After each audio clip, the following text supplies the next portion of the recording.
Hello comrades, salut kamerad, privyet tavarish, and hallo genossen, and welcome to Everlasting Summer. So this is a game about a boy who is transported back in time to a summer camp in the Soviet Union. And if that is not crazy enough for you, then I can't help you. So, I want to play it. It's a visual novel. It sounds really cool. It is made by a group that calls themselves Soviet Games. And yeah, let's jump right in and see what it is about. Well, I mean, it's obvious. It's a kind of probably a dating sim or something. I'm not too sure though, but the screenshots looked like dating sim. Anyway, I was having the dream once again. That dream. Same thing every night. But it's all forgotten in the morning as usual. Maybe it's for the best. Only a glimpse of memory will remain of gates, half opened, as if inviting me somewhere with two frozen stone pioneers standing close by. And also that strange girl, who keeps asking me. What does she ask you, comrade? Sovyenok? I'm not too sure. I once could read Cyrillic, or Cyrillian, I don't know, how do you call it in English? Well, the Russian writing, because I learned in college Mongolian for a while, and they also used the Russian writing, so... but that is a while ago and I don't really remember. Oh well. Will you come with me? Come? But where? And why? And where am I anyway? Of course, if it all happened in real life, I would certainly have been scared. What else would one expect to feel? But this is just a dream. The same one I see every night. There must be a reason. You don't have to know where or why to realize something is really happening. Something desperately seeking my attention. Since everything that surrounds me here is real. As real as things in my own flat. I could open the gates, hear the hinge squeak, brush the crumbling rust away with my hand, inhale the fresh cool air, and shiver from the cold. I could, but to do that, I would need to pick myself up, take a step, move my hand. But this is a dream. I understand that, but what of it? What does my understanding change? What does my understanding change? Oh, he knows that he's in a dream, okay. Because here it's just like on the other side of the cracked screen of an old TV, which struggles to fight against static noise and strives to show its audience everything without missing a single detail. But the picture's getting blurry. I must be waking up soon. I personally, like, once every 3 months I have a dream where I know that I'm in a dream. I usually am totally into the dream. Lucid dreaming or something like that, that is really something I'm not capable of. Well, maybe if I would train, but anyway. Maybe I should ask her something. The girl. What's her name? About the stars, for instance. Why the stars, though? I'd rather ask about the gates. Yeah, true that. Yes, the gates. She would be so surprised. Or better, why the dot over an I was called a title, but the dot over a J was called a superscript dot. Okay, I don't know what you're talking about. Probably something Russian. Nice letters. As if they don't exist anymore.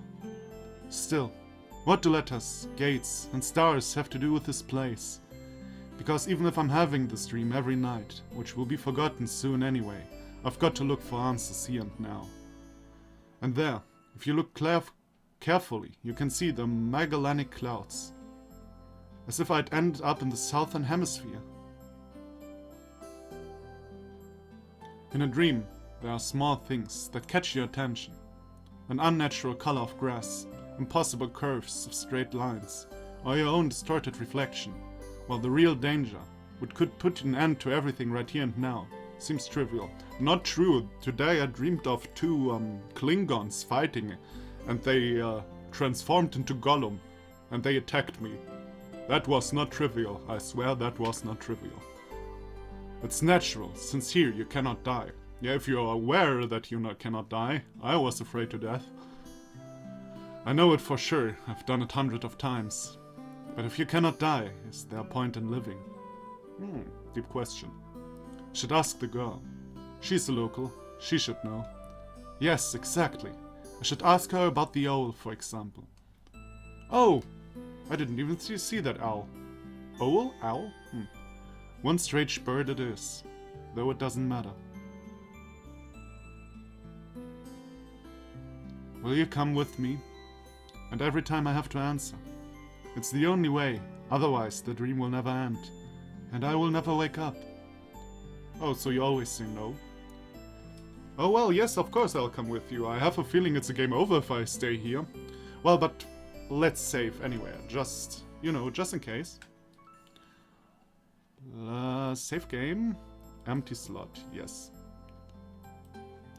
This game has many endings, as far as I know, so, if this game is good, I'll do more of them. But let's first see if it's good. But this, well, so far it seems really cool. Every time it's hard to decide on the answer. Hey, I said, yes, I'll come with you. Every time it's so hard to decide on the answer. Where am I? What am I? What am I doing here? Who is she? And why does so much in my life depend on this answer? Or maybe it doesn't. It's just a dream after all. Just a dream. Why did I have to decide 2 times? Or did I push a wrong button and it sent me back or something? Is that a keyboard? Yes, it is a keyboard. That seemed European. Or was it American? Couldn't catch that. At least I didn't see Russian letters. No, the Z is in the wrong space, it's American. Damn you American keyboards, you always confuse me. Oh, that's 4chan, isn't it? Oh, or 2chan, the Russian version. Oh, I think that really exists, doesn't it? At least there are several famous Russian boards, like Reddit in the Russian version and something like that, but I forgot the name. Anyway. The computer screen stared at me as if it was alive. Sometimes it really did seem to me that it was conscious of itself, had its own thoughts and wishes, ambitions, that it had feelings, could laugh and suffer. You should probably go off the internet if that happens. As if in our relationship, the screen wasn't an instrument. It was me who was a lifeless piece of plastic and textolite. Toilet, I don't know that word. There is some truth in that, probably because the computer provides 90% of my communication with the outside world. That is always not good. Anonymous image boards, some chats from time to time, rarely ICQ or Jabber, and forums even more rarely. ICQ. Wow, that is old school. People on the other end of the internet cable simply do not exist. All of them are simply creations of its sick imagination. That would be actually funny. An error in the source code or a kernel bug which started living a life of its own.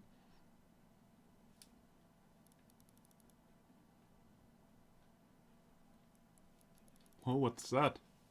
Oh, the ceiling or something? Oh yeah, the ceiling. Cool.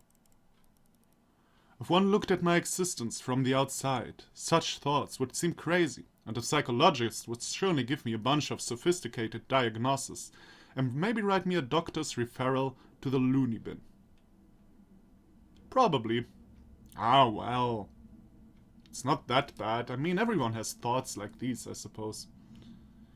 Who doesn't, from time to time, think some crazy stuff like that? I mean, as long as you don't really believe it, it's all good. A small apartment with no signs of repair or any semblance of order in it, and always the same view out of the window on the grey megalopolis running somewhere day and night.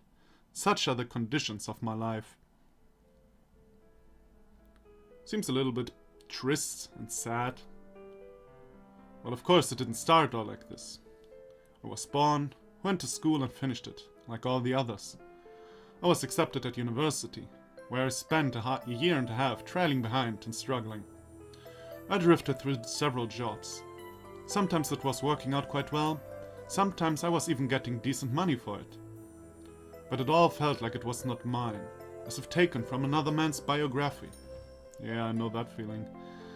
I wasn't living life to its fullest. It was looping over and over in monotonous circles, like in the movie Groundhog Day. I don't know that movie. Probably I missed something out. It's just that I had no choice in how to spend my day, and every day repeated itself. The same vicious spiral. A spiral of emptiness, misery, and despair. For the last few years, I just sat in front of the screen all day. Sometimes there were menial jobs, sometimes my parents helped me. All in all, I was able to provide for myself. No wonder really, since my needs are quite minor. I hardly ever leave my home, and my communication with other people almost exclusively consists of online correspondences with the anonymous, who have no real name, no gender, no age. So, in brief, a quite typical life of a quite typical antisocial person of his time. Kind of Donnie Darko on a minor scale, without doomsday-related visions. Maybe some highly respected author will write a novel about me, and it will become a contemporary classic of modern literature. You know, you may laugh, my friend, but I already once thought of this. If I wasn't too lazy to write, I would have done that by now. I will write one myself. Yeah, talk about being lazy. However, what's the point of fooling myself? I tried many times, but couldn't even come up with the simplest short story. There you go. I tried to learn many other things as well. Not gifted enough to draw, I know that. Programming, got bored, I know that. Foreign languages takes too much time. Know that to a degree. The only thing I loved doing was reading, but still I would never have called myself a scholar. I know that. Hey, game, don't play tricks with me. I know I'm a stereotype in front of a computer screen, but still, don't be rude to me. Perhaps I was an ace at watching anime and a grandmaster of lame internet jokes. Well, at least, I'm not guilty of that. If I were to get paid for it, maybe during my LPs I do bad jokes, but that's just because, you know, it's hard to talk all the time. If I were to get paid for it, I would probably be a happier person, and a richer person too, but I doubt it would fill the hole inside me. Oh, it's winter. Today was another typical day of typical failures, typical life. And today is the day when I have to go to my university reunion. Oh. Frankly speaking, I really didn't want to. What is the point? The time I spent with them was so short. However, I was persuaded by a friend, my former university mate and one of the few with whom I kept in touch other than through the internet.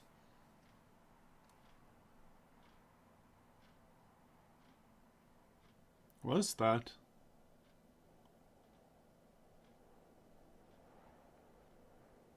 Oh, he's walking. Ah, I see.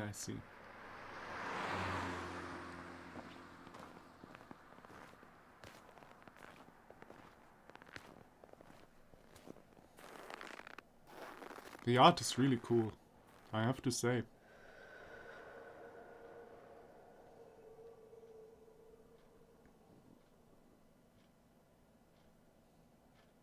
A frosty evening.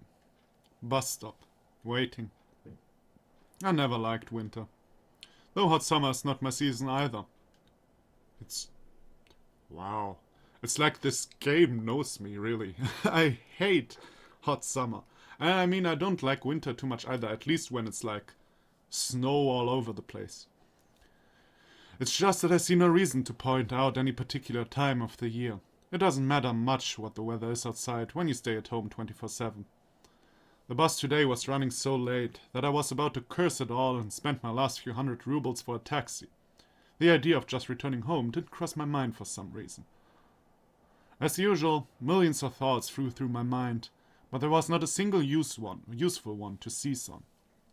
Such a thought that you could bring into existence, give a shape, turn into an idea, and put into practice. Maybe I could start my own business. But where could I get the money? Or maybe I could go back to working in an office. No, no way.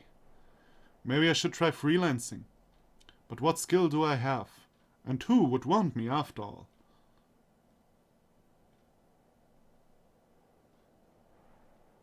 I suddenly remembered my childhood. Or rather my teen years. The time when I was 15 to 17 years old.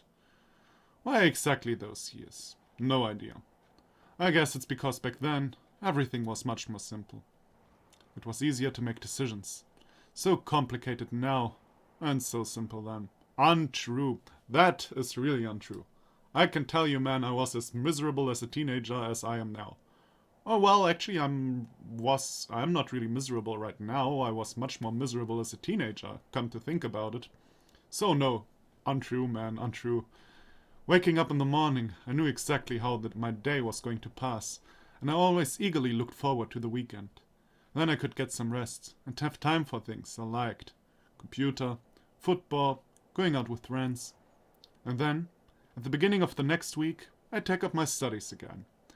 Back then there were no such worrying questions like why, who needs it, what will change if I do it, or what will not change. A simple lifestyle, so casual for any normal person, and so odd to myself today. At careless childhood age, it was also then that I met my first love. Her appearance and personality have vanished from my memory. Really? Huh. Only her name remains, like a brief line from a social network profile, along with the feelings which overwhelmed me when I was with her. Affection, tenderness, the desire to care for her and to protect her. Sadly, it didn't last long. Today I can hardly imagine something like that happening. I would probably like to meet a girl, but I don't know how to start a conversation, what on earth to discuss, and how to attract her. Well, I haven't met any suitable girls for a long time, but where could I meet one anyway? True, if you're just at home, you know. The sound of an engine brought me back to reality. A bus pulled over. There was something abnormal about it, though. Then again, it doesn't matter. Only the 410 runs this route.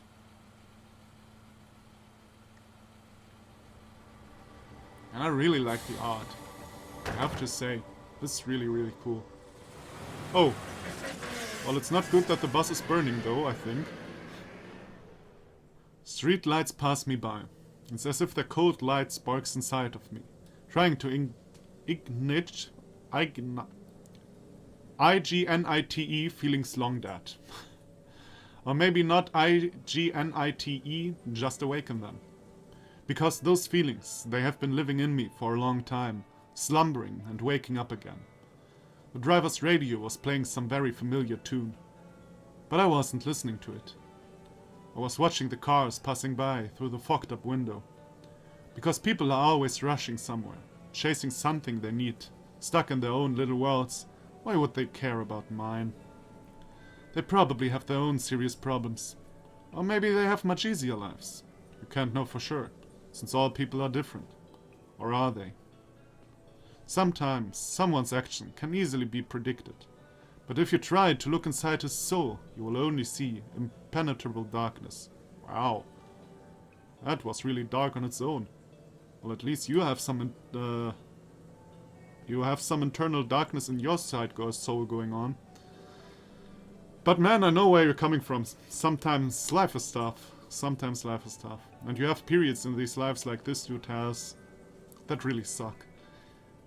The bus was approaching downtown, and my thoughts were interrupted by the bright city lights.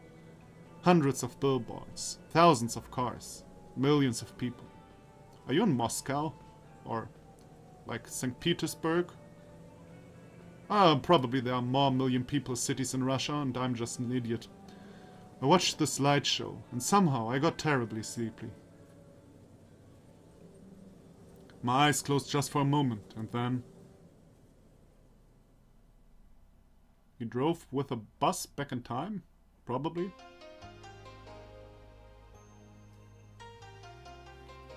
Oh, cool.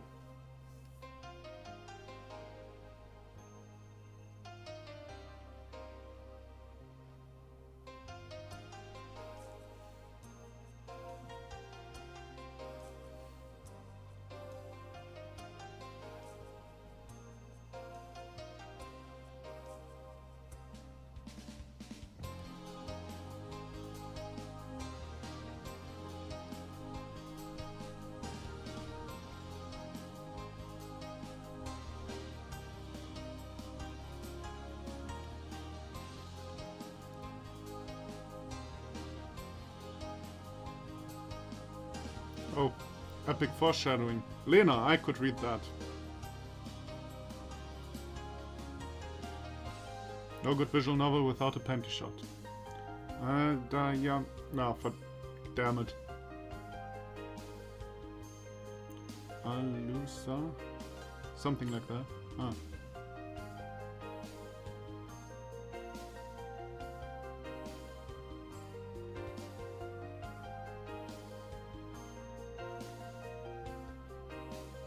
Everlasting Summer.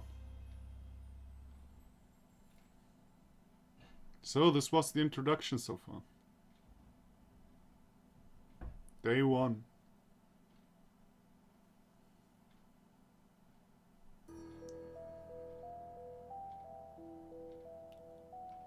Bright daylight struck my eyes. At first I didn't pay attention as I wasn't fully awake yet. On their own, my legs carried me towards the door. Semyon. Okay. Damn, looks like I fell asleep and missed my stop. But there was no door. I looked around the bus and realized that it wasn't a good old worn-out Lias. Instead, the bus was an Icarus model, a new one. I froze in shock. How? What? Am I dead? Have I been kidnapped? No, I must be dead. I patted myself down feverishly, slapped myself painfully in the face a few times, banged my forehead on the back of the bus seats. It's clear. Either I'm still alive, or you can still feel pain when you're dead. But how could this happen? Maybe I slept for too long and ended up at the bus depot. And then what? Did they put me onto another bus? I rushed out and took a look around. Greenery wherever I looked. Tall grass on the roadside, trees, flowers. Summer! But how? It was winter just a moment ago. My head was aching unbearably, as if it was going to explode. Slowly I began to remember.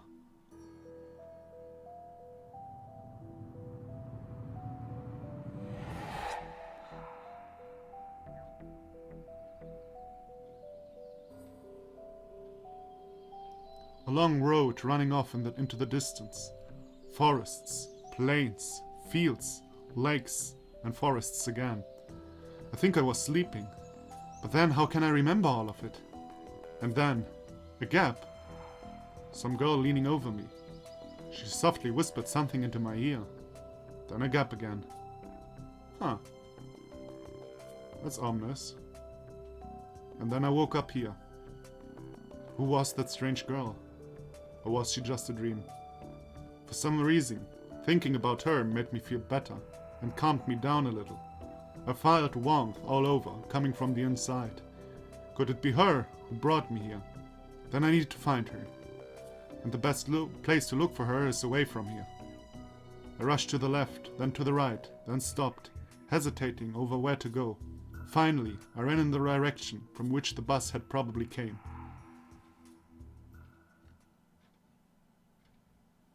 Physical exercise does refresh one's mind. Thoughts become clearer, and it gets a little easier to evaluate the surrounding reality. Untrue, man, if I run, I only think about the fact that I'm going to die soon. Not in my case, however. I was sitting on the roadside, wheezing and trying to ease my sore throat by gulping breaths of hot air. Thank you, dude. In any case, the run did its job. The fear withdrew for a while. Maybe I really am just dreaming. Though recalling my self-harm on the bus, I immediately rejected the idea. I am neither dreaming nor dead. A narrow road ran through the fields and far into the distance. That exact same road from my dream. I must be very far away from home. It's not just that it was winter yesterday and it's summer now. It's the whole environment. Of course, summer's usually like this, green and hot. But here, everything is not entirely lifelike. Everything looks like it was taken from the paintings of Russian landscape artists of the 19th century. That grass is just too lush. The bushes are not like what bushes should be. They are so thick that you can't see anything through them, like treetops, honestly. And the trees themselves. The forest was quite far away, but the trees looked as if they had closed their ranks and were now just waiting for the order to advance onto the fields and plains. I caught my breath and looked at the bus, which was now barely visible. That was a good run. Fear overtook me once again. Those power lines. There must be people here. But what does it mean? In fact, that means nothing at all. Couldn't they have power lines even in hell? Well, if hell looked like this, send me to hell. Roasting sinners over hot coals? That's so last century. I must have reached the point of no return, after which you should either lose your mind completely or finally try to understand what is going on. And while I still have a choice, I should pick the second option. Through that, I slowly headed back to the bus. Of course it was scary. Damn you, Internet! And Steam especially. But I'm not likely to find an answer in the fields of the woods. And this wretched bucket of bolts is the only kind of link that I have with the real world.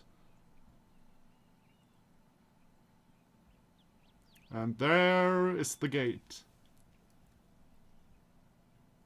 And I have the feeling the gate is important, you know, because of the beginning and stuff. And therefore, I will end this episode here. And next time, we'll see what's going on here. I mean, it's kind of obvious, but, you know, let's see. So, thank everybody for watching. I hope you'll come back for the next episode. This game is really interesting. The art is great, the writing is cool so far. I really like it. After playing the way we all go, this already seems like a masterpiece, really. So, there you go. See you then. Bye bye.